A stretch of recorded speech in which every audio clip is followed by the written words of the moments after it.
আসসালামু আলাইকুম, সানজানা কিচেনে সবাইকে স্বাগতম। আমার প্রিয় বন্ধুরা, তোমরা সবাই কেমন আছো?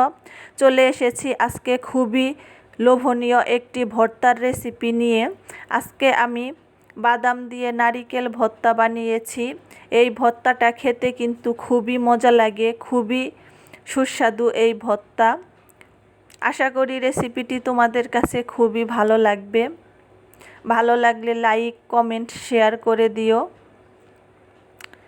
আর শুরু থেকে শেষ পর্যন্ত আমার সাথেই থেকে আমাকে ফুল ওয়াচ দিয়ে দিও প্লিজ।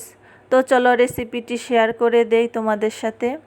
আমি এইখানে বাদাম নিয়েছি দেখো, আর নিয়েছি নারিকেল কুড়া, এই দিকে আছে পেঁয়াজ কুচি আর রসুন, আর নিয়েছি শুকনা মরিচ। প্রথমে আমি কড়াইতে বাদামটা দিয়ে দিলাম, দিয়ে ভালো করে বাদামটাকে ভেজে নেব। এই রকম করে লাড়তে হবে, না হয় বাদামটা পুড়ে যাবে। পুড়ে গেলে কিন্তু ভর্তাটা তেতো লাগবে। তো আমি এই রকম করে বাদামটাকে ভেজে নিয়েছি। দেখো বাদামটা আমার ভাজা হয়ে গেছে। তো আমার ভিডিওটি যদি তোমাদের ভালো লেগে থাকে লাইক, কমেন্ট, শেয়ার করে দিও। আর প্লিজ আমার চ্যানেলে যারা নতুন বন্ধু আছো তারা আমার চ্যানেলটি সাবস্ক্রাইব করে আমার পাশে থেকে যেও। আর যারা সাবস্ক্রাইব করে আমার বন্ধু হয়ে গেছো তাদেরকে অসংখ্য ধন্যবাদ।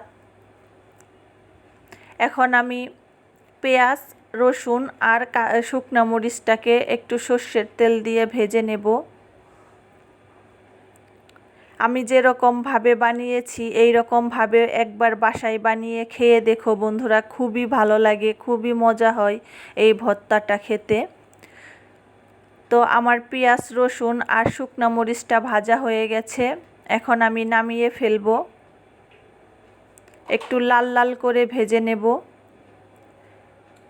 তো এখন আমি কড়াইতে নারিকেলটা দিয়ে দিলাম, দিয়ে অল্প একটু লাড়িয়ে নেব। বেশি ভাজবো না, অল্প একটুই গরম করে নেব। নিয়ে নামিয়ে ফেলেছি দেখো। নামিয়ে আমি বাদামগুলো খোসা ছাড়িয়ে নিয়েছি।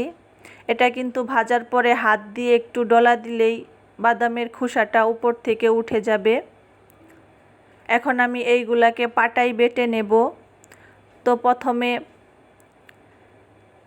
রসুন, পেঁয়াজ আর শুকনা মরিচটাকে পাটায় বেটে নেব। ভর্তা কিন্তু পাটায় বেটে খেলেই খুবই ভালো লাগে, অন্যরকম স্বাদ হয় পাটায় বাটলে ভর্তাটা। তো আমি বেটে নিয়েছি। এখন আমি নারিকেলটা দিয়ে দিয়েছি, নারিকেলটাও বেটে নিয়েছি। এরপরে দিয়ে দেব বাদাম, দিয়ে ভালো করে সবগুলো একাত্র করে বেটে নেব। তো আমার বাটা হয়ে গেছে দেখো। এখন আমি উপর দিয়ে একটু সর্ষের তেল দিয়ে দেব, দিয়ে পরিমাণ মতো লবণ দিয়ে হাত দিয়ে ভালো করে এই রকম করে মিক্সড করে নেব। তাহলে আমার রেডি হয়ে গেল বাদাম দিয়ে নারিকেল ভর্তা। এই রকম করে তোমরা বাসায় বানিয়ে খেয়ে দেখো, খুবই ভালো লাগবে।